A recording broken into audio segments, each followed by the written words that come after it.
નમસ્કાર વિદ્યાર્થી મિત્રો, આજે આપણે આ વિડીયોની અંદર નમો લક્ષ્મી યોજના 2026 વિશે વાત કરવાના છે. તો જો તમે ચેનલમાં નવા હો તો ચેનલને જરૂર સબસ્ક્રાઈબ કરી દેજો અને વિડીયોને લાઇક, કમેન્ટ અને શેર જરૂર કરી દેજો. તો અહીંયા આપણે નમો લક્ષ્મી યોજના વિશે જાણવાના છે.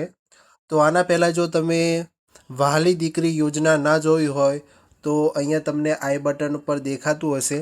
આઈ બટન પર જઈને તમે આ વહાલી દીકરી યોજના વિશે પણ માહિતી મેળવી શકો છો. તો આ નમો લક્ષ્મી યોજના શું છે, કોના માટે અહીંયા નમો લક્ષ્મી યોજના મળવાની છે? તો નમો લક્ષ્મી યોજના છે એ ધોરણ 9થી 12ના વિદ્યાર્થીની છે એમને 50,000 સુધીની નાણાકીય સહાય મળવાપાત્ર છે. તો આ કેવી છે? કન્યા કેળવણી અને પોષણ યોજના છે. કોના દ્વારા જાહેર કરવામાં આવી છે? તો ગુજરાત સરકાર શિક્ષણ વિભાગ દ્વારા આ જે નમો લક્ષ્મી યોજના છે એ જાહેર કરવામાં આવી છે.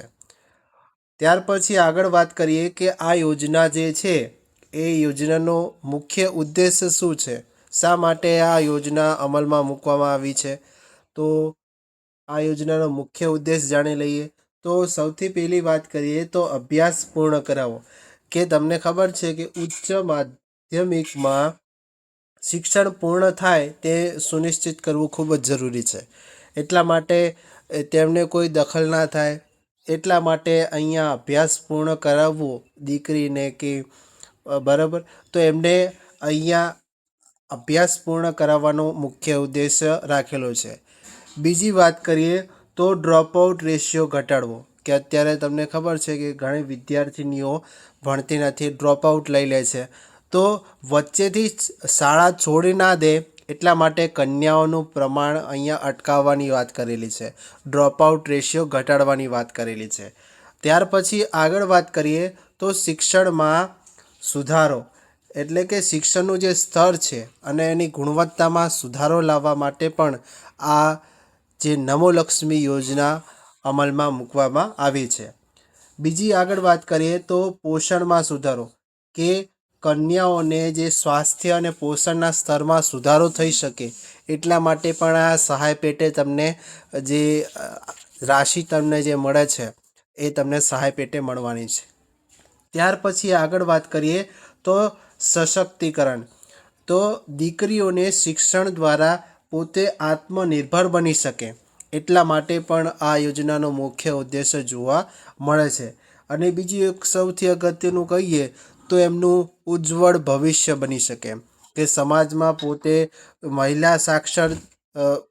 મહિલા સાક્ષરતા જે દર છે એ અહીંયા શું કર્યું છે કે વધારવાની વાત કરેલી છે.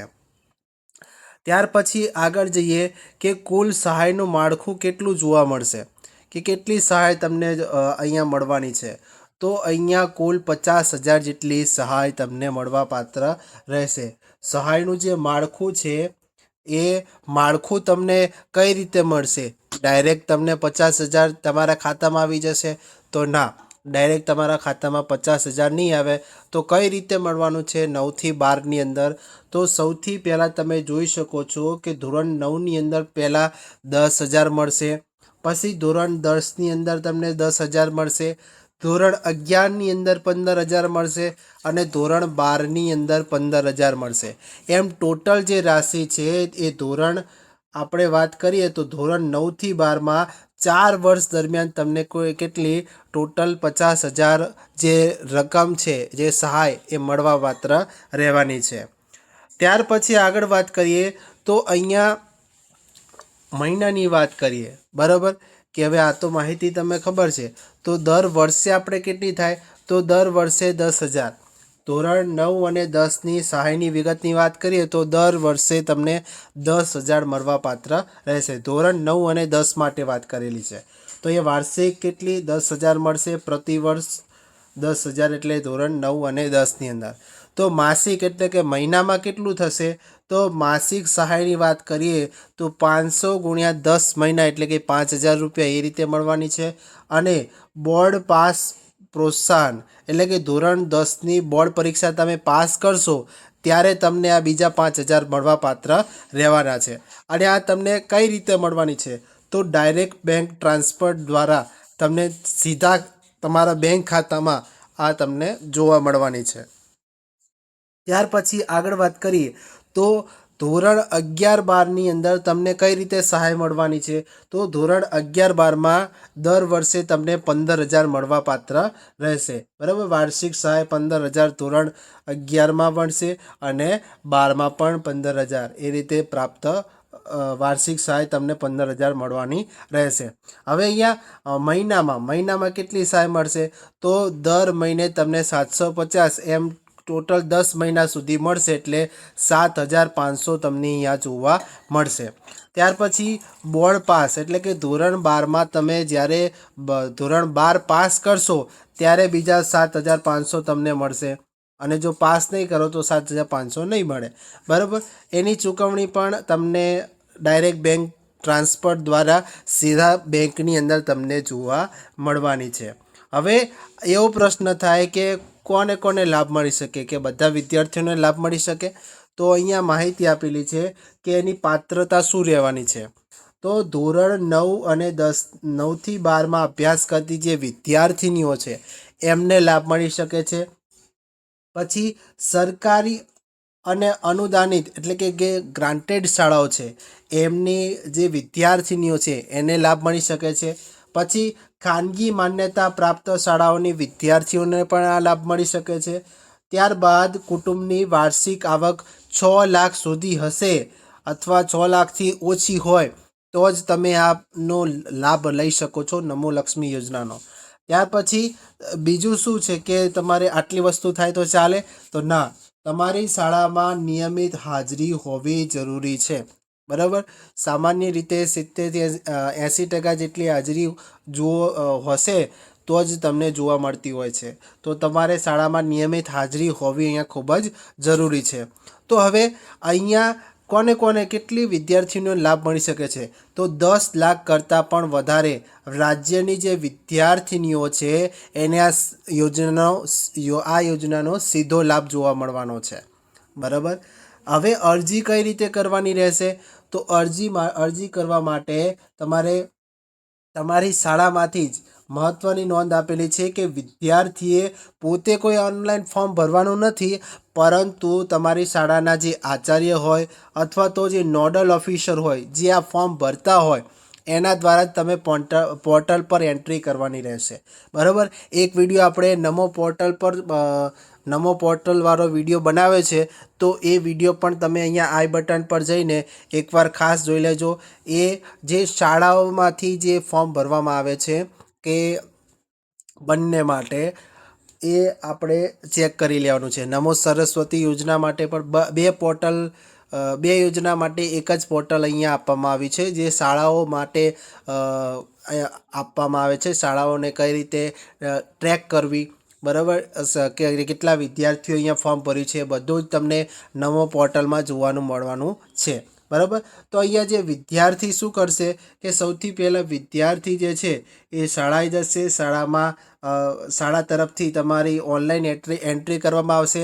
હવે એ ઓનલાઈન એન્ટ્રી કરશે ત્યાર પછી એની ચકાસણી એટલે કે વેરિફિકેશન કરવામાં આવશે કે તમે ખરેખર એના માટે લાયક છો કે નહીં, અને જો ખરેખર લાયક હશો તો ત્યાંથી મંજૂરી મળશે અને ડાયરેક્ટ બેંક ટ્રાન્સફર દ્વારા તમને આ સહાય મળી શકે છે. બરાબર, આ રીતે આખી પ્રોસેસ અરજી પ્રક્રિયા થવાની છે. હવે એના માટે જરૂરી દસ્તાવેજ કે જરૂરી ડોક્યુમેન્ટ્સ આપણે જોઈતા હોય તો કયા જરૂરી દસ્તાવેજ કે ડોક્યુમેન્ટ્સની જરૂર પડશે. તો અહીંયા તમે જોઈ શકો છો કે વિદ્યાર્થીનો આધાર કાર્ડની નકલ સૌપ્રથમ તો હોવી જોઈએ. પછી વાલીનું આધાર કાર્ડ, જે માતા હોય કે પિતાનું આધાર કાર્ડ જોઈશે. પછી આવકનું પ્રમાણપત્ર જોઈશે કે તમે 6 લાખ સુધીની આવક ધરાવો છો અથવા એના કરતાં ઓછી ધરાવો છો તો એ આવકનું પ્રમાણપત્ર જોઈશે. પછી બોનોફાઇડ સર્ટિફિકેટ જે છે કે શાળામાં પ્રવેશનો પુરાવો કે આ શાળામાં તમે પ્રવેશ લીધો છે એનો પુરાવા માટે બોનોફાઇડ સર્ટિફિકેટ જોઈશે. પછી બેંક પાસબુક જોઈશે જે આધાર સાથે લિંક હોવી જોઈએ. જે વિદ્યાર્થીઓને કે આધાર સાથે લિંક ના હોય તો લિંક કરાવવું અહીંયા જરૂરી બની જાય છે. બેંક સાથે લિંક હશે તો જ તમારે ડાયરેક્ટ બેંક ટ્રાન્સફર દ્વારા તમને તમારા ખાતાની અંદર આ જે રકમ છે એ મળવાપાત્ર રહેશે. પછી તમારો પાસપોર્ટ સાઇઝનો ફોટો જે તમે તાજો જ કઢાવેલો હોવો જોઈએ. બરાબર, તો આ જરૂરી દસ્તાવેજો છે. ત્યાર પછી સીધી બેંક ખાતામાં સહાય એટલે કે આપણે એને ડાયરેક્ટ બેંક ટ્રાન્સફર તરીકે જોઈએ છે. તો આ ડાયરેક્ટ બેંક ટ્રાન્સફર દ્વારા અહીંયા પારદર્શક રીતે તમારા નાણાં જમા થશે. કે રાજ્ય સરકાર શું કરશે કે બજેટમાંથી અહીંયા ગ્રાન્ટ મંજૂર કરે છે. પછી બેંક પ્રોસેસિંગ એટલે કે આધાર સીડેડ જે એકાઉન્ટ છે એનું વેરિફિકેશન થાય છે. એટલા માટે તમે જો બેંક એકાઉન્ટ સાથે આધાર કાર્ડ લિંક નથી કર્યું તો લિંક કરવું જરૂરી બની જાય છે. કારણ કે એના જ દ્વારા તમારી જે માહિતી છે વેરિફિકેશન છે એ થતું જોવા મળતું હોય છે. બરાબર, અને વિદ્યાર્થીનું ખાતું છે એ તમારા વિદ્યાર્થીના ખાતામાં સીધા જ બેંક ખાતામાં તમારી આ જે રકમ જે છે એ જમા થતી હોય છે. હવે કંઈક મહત્ત્વની બાબતો જે છે એ તમારે ધ્યાનમાં રાખવાની હોય છે કે કઈ કઈ મહત્ત્વની બાબતો તમારે ધ્યાનમાં રાખવાની. હવે અહીંયા વિદ્યાર્થી તરીકે અને શાળાની તરીકે કઈ ભૂમિકા રહેવાની છે. તો વિદ્યાર્થી શાળાની તરીકે તમે વાત કરીએ તો શાળા દ્વારા જ તમારા તમામ ડેટા અપલોડ થશે. એટલે તમારે કોઈ ફોર્મ ભરવાનું નથી. શાળા તરફથી તમારા જે નોડલ ઓફિસર અથવા તો આચાર્ય દ્વારા તમારું ફોર્મ ભરી આપવામાં આવશે અને એ ડેટા તમારો અપલોડ થશે. હવે વિદ્યાર્થીએ સાયબર કેફે કે ઓનલાઈન જવાની જરૂર નથી. તો વિદ્યાર્થીએ શું છે કે સાયબર કેફે કે ઓનલાઈન જવાની જરૂર નથી. પ્રિન્સિપલ અથવા તો નોડલ ઓફિસર દ્વારા વેરિફિકેશન અહીંયા તમારે થઈ જશે. હવે વિદ્યાર્થીની શરતો શું છે તો સૌથી પહેલાં વિદ્યાર્થીઓ તો નિયમિત હાજરી આપવાની છે. બરાબર, 80 અથવા 80% કરતાં વધારે હશે તો એ નિયમિત હાજરી આપશો તો જ આ યોજનાનો લાભ તમે લઈ શકો છો. અને બેંક એકાઉન્ટ છે આધાર સાથે લિંક કરેલો હોવો જોઈએ. બરાબર, NPCI લિંક હોવું જોઈએ. એટલે લિંક નહીં કરેલું હોય અને જો એની અંદર સ્ટેટસ એક્ટિવ નહીં બતાડતા હોય તો તમારા ખાતામાં આ પૈસા આવી શકશે નહીં. અને આવક મર્યાદા તમારે જે 6 લાખ સુધીની હોવી જોઈએ. બરાબર, આવકનો દાખલો છે એ તમારા કુટુંબની જે આવક છે એ 6 લાખ કરતાં વધારે હોવી ના જોઈએ. બરાબર, હવે ચૂકી ન જવાય એટલા માટે આટલી વસ્તુ તો તમારે ખાસ ધ્યાન રાખવાની છે કે સૌથી પહેલાં તો હાજરી નિયમિત રાખવાની છે. ડેઈલી તમારે સ્કૂલ જવાનું છે, શાળાની અંદર અભ્યાસ કરવાનો છે. અને દસ્તાવેજો એટલે કે તમારા જે તમામ પુરાવા છે એ શાળામાં સમયસર તમારે જમા કરાવવાના છે. હવે ઘણા વિદ્યાર્થીઓ પૂછશે કે ક્યારથી આ નમો લક્ષ્મી યોજના છે એ ક્યારથી તમને લાભ મળશે.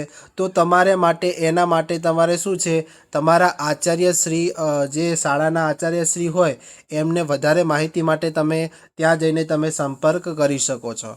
અને તમારો બેંક એકાઉન્ટ એટલે કે ખાતા માટે તમારે જે આધાર કાર્ડ છે એ બેંક સીડિંગ કરાવવું જરૂરી છે. બરાબર, એટલે કે બંને લિંક કરાવેલું હશે તો જ તમારા ખાતામાં અહીંયા પૈસા આવશે.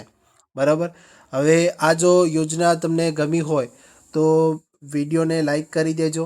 અને આ યોજનાની PDF તમને લિંક ડિસ્ક્રિપ્શનમાં તમને જોવા મળશે. બરાબર, અને આ વિડીયોને વધુથી વધુ શેર કરો એવા પરિવાર સાથે જેમાં કોઈ દીકરી અભ્યાસ કરતી હોય તો એ આ યોજનાનો લાભ લઈ લે, આ યોજના વિશે માહિતી મળે અને વધુને વધુ તમે શેર કરી શકો છો. અને બીજી વહાલી દીકરી યોજનાનો પણ આપણે માહિતી આપી છે તો એ પણ જે યોજના છે એ તમે ચેક કરી શકો છો. બરાબર, નહીં તો તમને ડિસ્ક્રિપ્શનમાં આ યોજના વિશે પણ બીજી યોજના જે છે એ વિશે પણ તમને ડિસ્ક્રિપ્શનમાં લિંક હું ત્યાં આપી દઈશ. ત્યાં જઈને પણ તમે જોઈ શકો છો. અને વધુથી વધુ વિડીયો શેર કર્યા બાદ આપણે આ ચેનલને તમારે સબસ્ક્રાઈબ કરી દેવાની છે. આવી જ શૈક્ષણિક રિલેટેડ માહિતી માટે, જેમાં તમને શૈક્ષણિક રિલેટેડ માહિતી, પછી જે ચિકાસના રિલેટેડ જે ફોર્મ ભરાતા હોય છે એના રિલેટેડ નવું સર્ક્યુલર શું છે, તો ઘણી બધી શૈક્ષણિક માહિતી તમને આ ચેનલની અંદર જોવા મળવાની છે. તો ફરી મળીશું આવા જ નવા વિડીયો સાથે. જય હિન્દ, જય ભારત.